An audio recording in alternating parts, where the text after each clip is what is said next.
ये है बजाज पल्सर। कहते हैं कि इस बाइक ने बजाज को डूबने से बचा लिया था। और एक टाइम था जब बजाज चेतक स्कूटर इंडिया में मिडिल क्लास फैमिलीज के लिए एक इमोशन हुआ करती थी। आज बजाज ऑटो इंडिया की सेकेंड लार्जेस्ट टू व्हीलर और दुनिया की नंबर 1 थ्री व्हीलर कंपनी है। सालों तक इस कंपनी ने इंडियन टू व्हीलर मार्केट पर राज किया है। लेकिन एक दौर ऐसा भी था जब कंपनी के बंद होने की नौबत आ गई थी। तब जापान के कावासाकी मोटर्स की KB100 और कैलिबर जैसी बाइक्स ने बजाज को डूबने से बचा लिया था। लेकिन आगे चलकर ऐसा क्या हुआ कि बजाज ने कावासाकी का साथ छोड़कर ऑस्ट्रिया की KTM में अपनी दिलचस्पी दिखानी शुरू कर दी। क्या कावासाकी ने बजाज को धोखा दिया था? इन सब सवालों के जवाब के साथ ही आज हम बजाज ऑटो की पूरी जर्नी डिटेल में जानेंगे इस वीडियो में।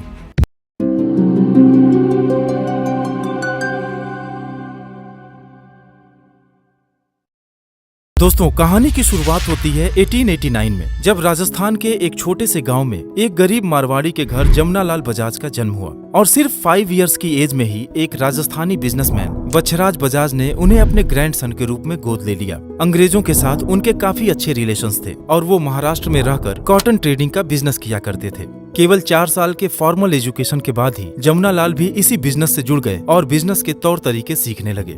बच्छराज जी की डेथ के बाद जमुनालाल बिजनेस को अपने हाथों में ले लिए और 1927 में Bachhraj and company private limited के नाम से एक नई कंपनी की नींव रखे और इस तरह बजाज ग्रुप के विशाल बिजनेस एम्पायर की शुरुआत हुई। जमुनालाल बजाज अंग्रेजी हुकूमत के सख्त खिलाफ थे और महात्मा गांधी के स्वदेशी आंदोलन से जुड़े हुए थे। उन्होंने तमाम फैक्ट्रीज की शुरुआत की ताकि लोगों को रोजगार मिल सके और हम देश में ही बने सामानों का इस्तेमाल करें। गांधी जी के कहने पर उन्होंने 1931 में यूपी के लखीमपुर खीरी में हिंदुस्तान शुगर मिल की शुरुआत की, जो आज बजाज हिंदुस्तान लिमिटेड के नाम से जाना जाता है और एशिया का सबसे बड़ा शुगर मिल है। जमुनालाल जी जब गांधी जी के साथ फ्रीडम मूवमेंट में काफी बिजी रहने लगे तो बिजनेस को उनके बड़े बेटे कमल नयन बजाज संभालने लगे, जो कैम्ब्रिज से अपनी पढ़ाई पूरी करके वापस आए थे। और बिजनेस संभालते ही उसको scooters, three wheelers, cement, steel और इलेक्ट्रिकल अप्लायंस जैसे कई अलग अलग सेक्टर्स में डाइवर्सिफाई करना शुरू कर दिए। 1945 में उन्होंने Bachhraj trading corporation private limited की नींव रखी, जिसे आज हम बजाज ऑटो के नाम से जानते हैं। दोस्तों, वैसे तो बजाज ग्रुप आज इंडिया की 3rd लार्जेस्ट बिजनेस ग्रुप है, जिसका कंबाइंड मार्केट कैप लगभग 8 लाख करोड़ है। लेकिन आगे वीडियो में हम सिर्फ बजाज ऑटो की जर्नी को डिटेल में जानने वाले हैं। आजादी के बाद हमारे देश में टू व्हीलर्स की सख्त जरूरत थी, लेकिन हमारे पास न तो इसकी टेक्नोलॉजी थी और न ही रिसर्च और डेवलपमेंट की सुविधाएं, और साथ ही गवर्नमेंट की तरफ से इतनी पाबंदियां थी कि कोई भी विदेशी कंपनी इंडिया में अपना बिजनेस नहीं कर सकता था। इसलिए कमल नयन बजाज यूरोपियन कंट्रीज से टू व्हीलर्स और थ्री व्हीलर्स इंपोर्ट करके बेचने लगे। फिर साल आया 1959, जब उन्हें गवर्नमेंट से प्रोडक्शन का भी लाइसेंस मिल गया और अगले ही साल कंपनी को बजाज ऑटो के नाम से एक पब्लिक लिमिटेड कंपनी बना दी गई। लेकिन अब मुश्किल तो ये था कि आखिर प्रोडक्शन किया कैसे जाए, और इसके लिए बजाज ने इटली की एक फेमस ऑटोमेकर पियाजियो के साथ एक डील साइन किया, जिसमें उन्हें वेस्पा स्कूटर के भारत में बनाने और बेचने का लाइसेंस मिल गया। वेस्पा पियाजियो की एक सक्सेसफुल स्कूटर थी जो इटली और दूसरे यूरोपियन देशों में काफी पसंद की जाती थी, और इंडिया में भी लॉन्च के बाद इसे लोगों का काफी अच्छा रिस्पांस मिलने लगा। और फिर 1965 में कमल नयन बजाज ने अपने बिजनेस की सारी जिम्मेदारी अपने बेटे राहुल बजाज को सौंप दी, जो हार्वर्ड बिजनेस स्कूल से MBA की पढ़ाई कंप्लीट करके वापस आए थे। राहुल बजाज कंपनी के बिजनेस को तेजी से एक्सपेंड करना चाहते थे, लेकिन एक तरफ जहां गवर्नमेंट के परमिशन के बिना कुछ भी कर पाना पॉसिबल नहीं था, वहीं दूसरी तरफ 1971 में पियाजियो ने भी अपने लाइसेंस को रिन्यू नहीं किया। अब बजाज को अपना अस्तित्व बचाने के लिए खुद का एक टू व्हीलर बनाने की मजबूरी थी। पूरी टीम ने दिन रात मेहनत की और 1972 में वेस्पा से ही इंस्पायर्ड एक स्कूटर बजाज चेतक को मार्केट में उतारा गया। API लैम्ब्रेटा के बाद बजाज चेतक भारत में बना दूसरा स्कूटर था, और अगर आपका जन्म 90 के दशक या उससे पहले हुआ है तो आप बजाज चेतक स्कूटर के बारे में जरूर जानते होंगे, और आपने भले ही इस स्कूटर को चलाया हो या नहीं, लेकिन इसके फेमस जिंगल हमारा बजाज जरूर गुनगुनाया होगा। हमारा बजाज, हमारा बजाज, हमारा बजाज।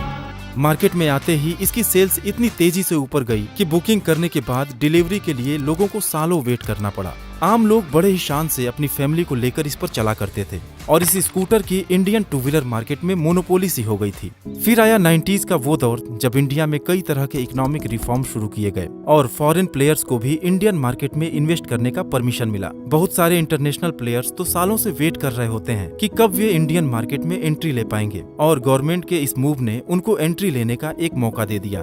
होंडा मोटर्स ने भी जब इंडिया आने में अपनी दिलचस्पी दिखाई तो 100 से भी ज्यादा एप्लीकेशंस उनके पास पहुंच गए, जिनमें से होंडा ने 3 कंपनीज को सेलेक्ट किया।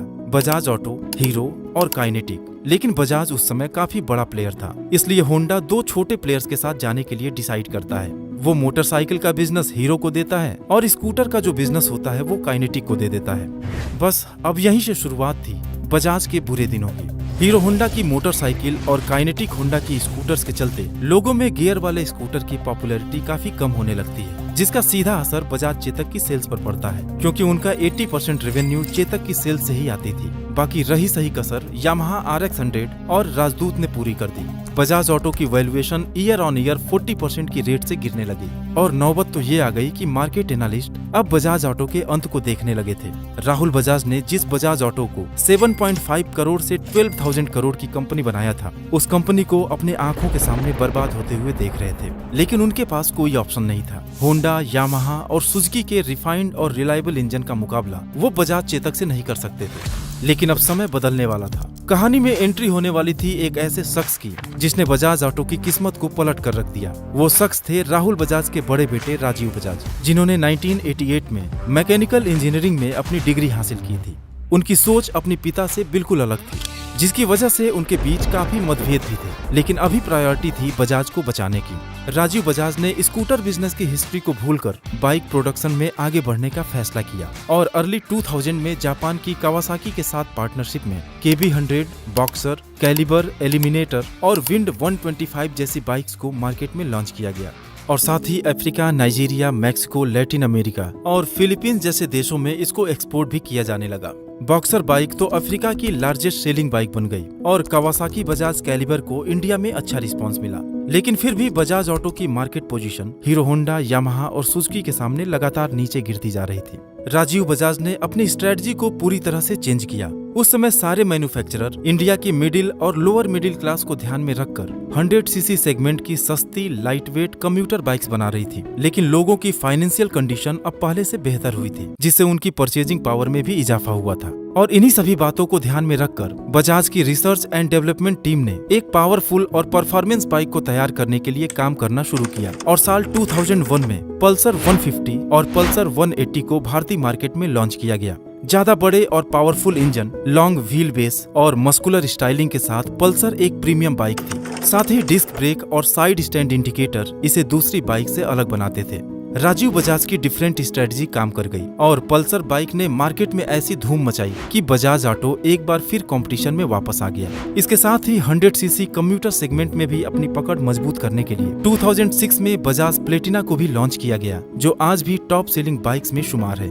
निश्चित रूप से कावासाकी का साथ बजाज के लिए एक जीवन दान से कम नहीं था। उनके रिश्ते पल्सर के लॉन्च के बाद भी मजबूत बने रहे और 2009 में कावासाकी ने अपनी प्रीमियम बाइक्स के सेल्स और सर्विस के लिए भी बजाज के साथ एक डील साइन किया और उनके प्रीमियम डीलरशिप के जरिए अपनी निंजा जैसी स्पोर्ट्स बाइक को सेल करने लगे। हालांकि राजीव बजाज के मन में एक कसक जरूर थी कि आखिर उनके पास फास्ट स्पोर्ट्स बाइक बनाने की टेक्नोलॉजी क्यों नहीं है। उसी दौरान उन्हें पता चला कि ऑस्ट्रिया की एक फेमस मोटर कंपनी KTM काफी बुरे दौर से गुजर रही है और बैंकरप्सी की कगार पर है। KTM एक बड़ा नाम था और उसकी टेक्नोलॉजी राजीव बजाज के सपने को हकीकत में बदल सकती थी। बजाज ने फौरन KTM के 14.5% स्टेक परचेज कर लिए और अपनी हिस्सेदारी को धीरे धीरे बढ़ाते हुए आज 48% की कंट्रोलिंग पोजीशन पर आ गए। दोस्तों, इससे बजाज को दो फायदा हुआ। सबसे पहले तो उन्हें जिस एडवांस टेक्नोलॉजी की जरूरत थी वो मिल गई और दूसरी, उनकी ब्रांड वैल्यू इंटरनेशनल मार्केट में काफी बढ़ गई।